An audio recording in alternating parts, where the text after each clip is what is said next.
बिस्मिल्लाहिर्रहमानिर्रहीम। अस्सलाम वालेकुम। आज हम गुफ्तगू करेंगे अक्ल पर। अक्ल इंसान की वो सलाहियत है जो उसे दिगर मखलूक़ात से अफजल बनाती है, और यही वो खूबी है, यही वो खुसूसियत थी कि जिसने जनाब आदम के इल्म को फ़रिश्तों से अफजल कर दिया था। आज हम कुरान करीम में देखना चाहते हैं कि कुरान करीम में अक्ल के बारे में मज़ीद क्या इरशाद फरमाया गया है। और हमने देखा कि चार एंगल जो हमें ख़ास तौर पर नज़र आए अक्ल से मुताल्लिक़, उनका हम आज इस वीडियो में जो है वो तज़किरा करेंगे।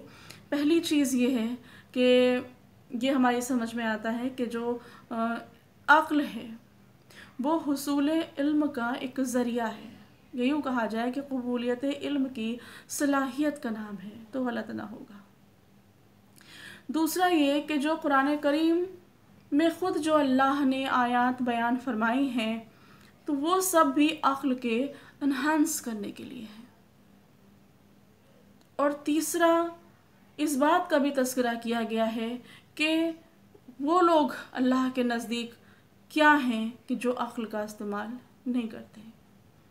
और चौथा, हम ये भी देखेंगे आखिर में कि क्या हिदायत का अक्ल से कोई कनेक्शन है। तो हम शुरुआत करते हैं कि अक्ल जो है वो हुसूल इल्म का ज़रिया है।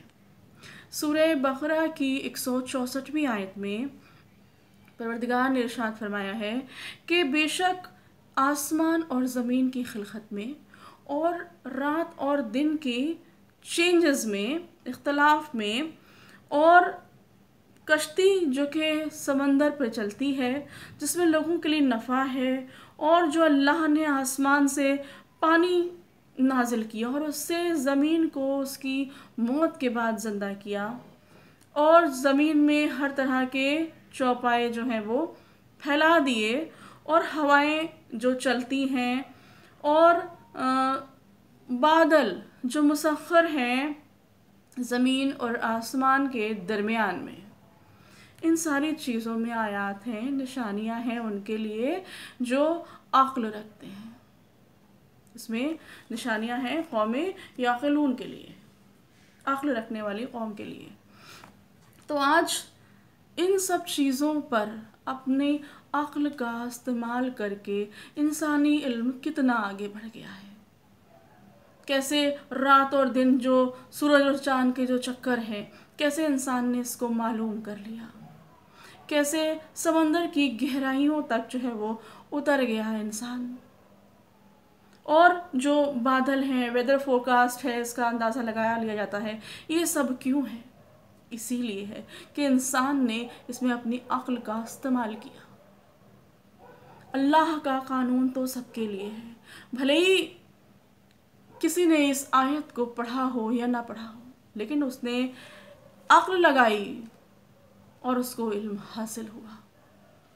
आज ये तो 1500 साल पहले ये बात कही गई है कि इसमें निशानियां हैं अक्ल वालों के लिए।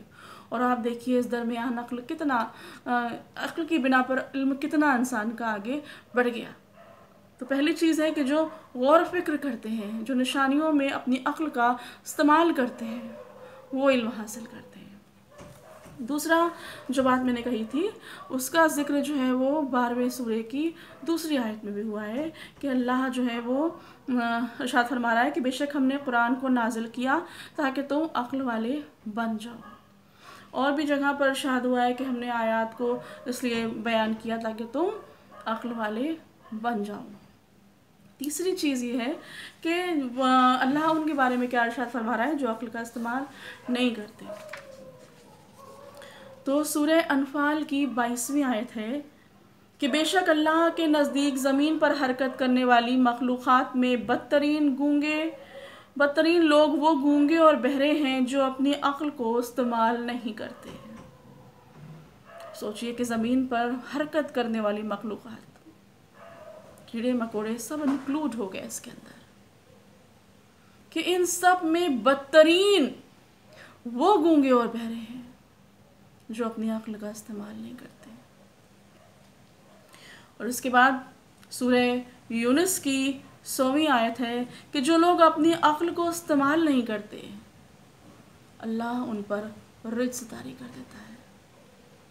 اب دیکھیے یہ فیکٹ ہے کہ دونوں آیات جو ہیں، اب دیکھیے کہ لوگ جو ہیں وہ جتنی پرابلمس ہوتی ہیں، آج جو لوگ حیوان بنے ہوئے ہیں، چاہے وہ دوسرے ملکوں میں ہو یا یہاں ہو، یہ سب اپنے کانشیس کو نہیں سن رہے ہیں، اپنی عقل کو نہیں دیکھ رہے ہیں، اپنی عقل کی آواز کو نہیں سن رہے ہیں، بلکہ یہ لوگ جو سن لیتے ہیں، جو سنی سنائی بات ہے کہ دنیا یہی کر رہی ہے تو ہم کو بھی یہی کرنا ہے۔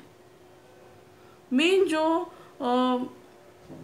پرابلم ہے، اصل جو وجہ ہے، آج بھی دیکھیے جو سبزی والوں پر، اور جو ہم دیکھ رہے ہیں آج کے حالات میں جس طرح لوگ پریشان کر رہے ہیں ان کو، یہ حالت ہو گئی ہے کہ کوئی مسلمان سبزی والا آتا ہے تو اس کو لوگ بھگا دیتے ہیں، مار رہے ہیں۔ تو یہ سب کیوں ہو رہا ہے؟ کیا کیا ہے اس انسان نے؟ یہ چیز، یہ بات وہ اپنی عقل پر زور دے کے نہیں سوچتے، بس انہوں نے سن لیا ہے کہ نہیں ایسا کرنا ہے تو بس وہ ایسا کر رہے ہیں۔ اب ہم آتے ہیں اپنے چوتھے اینگل کی طرف، اور چوتھا اینگل یعنی کہ کیا؟ ہدایت جو ہے وہ کنیکٹڈ ہے عقل سے۔ تو سورہ زمر کی 70ویں اور 18ویں آیت میں اس بات کا ذکر ہو رہا ہے کہ وَبَشِّرِ عِبَادِی، بشارت دو میرے بندوں کو جو باتوں کو غور سے سنتے ہیں، بات کو غور سے سنتے ہیں، اور جو احسن ہوتا ہے، جو اچھی بات ہوتی ہے اس کا اتباع کرتے ہیں۔ یہی وہ لوگ ہیں جن کی اللہ نے ہدایت فرمائی ہے، اور یہی لوگ صاحبان عقل ہیں۔ تو اللہ بشارت دے رہا ہے، کن کو بشارت دے رہا ہے؟ خوبی بیان کی جا رہی ہے کہ جو لوگ بات کو سنتے ہیں اور بہتر کا اتباع کرتے ہیں، یہی لوگ اللہ کی طرف سے ہدایت پائے ہوئے ہیں، اور یہی لوگ صاحبان عقل ہیں۔ انہی کی اللہ نے ہدایت فرمائی ہے اور یہی لوگ صاحبان عقل ہیں۔ لیکن اگر آپ آبزرو کریں گے تو آپ پائیں گے کہ ہر عاقل تو یہ حرکت کرتا نہیں ہے۔ لوگ جو ہیں وہ ایسے بھی عقل رکھنے والے ہیں جو جان بوجھ کے دوسروں میں خامیاں نکالتے ہیں، عیب جوئی کرتے ہیں، دوسرے کی بات کو توڑنے اور مروڑنے کی کوشش کرتے ہیں۔ تو یہ، اور جبکہ یہ آیت کریمہ میں جو بات کہی جا رہی ہے وہ الگ ہے۔ پروردگار یہ بات ذہن میں جب آئی تو غور کیا کہ جو لفظ، جس لفظ کا ترجمہ یہاں پر اس آیت کریمہ میں صاحبان عقل کا ہوا ہے، وہ لفظ عاقلون نہیں ہے، بلکہ وہ لفظ ہے اولو الالباب۔ ترجمہ اگر آپ دیکھیں گے تو عاقلون کا ترجمہ بھی صاحبان عقل کا ہے، اور اولو الالباب کا ترجمہ بھی صاحبان عقل کا ہے، لیکن ان دونوں میں ڈفرنس ہے۔ لب عقل کی پیوریفائڈ قسم ہے۔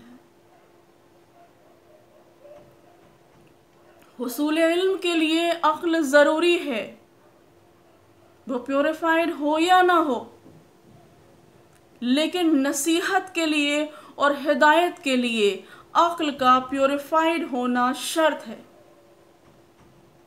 لب یعنی عقل جہاں جو پاک ہو فاؤل امیجنیشن سے، یوں کہہ دوں چھل کپٹ سے بھی۔ تو جب عقل پیوریفائڈ ہو جاتی ہے وہاں نصیحت حاصل ہوتی ہے، لیکن علم حاصل ہونے کے لیے پیوریفائڈ ہونا یا نہ ہونا وہ شرط نہیں ہے، یہ شرط اسپیسیفک نصیحت کے لیے ہے۔ اور اسی لیے قرآن کریم میں 2 جگہ ارشاد ہوا ہے کہ انما یتذکر اولو الالباب، کہ بے شک نصیحت وہ حاصل کرتے ہیں، سمجھتے وہ ہیں جو اولو الالباب ہیں۔ اور قرآن کریم کے तीसरे सूरे की 7वीं आयत में ये इरशाद भी हुआ है कि और नसीहत नहीं हासिल करते सिवाय उलुल अलबाब के।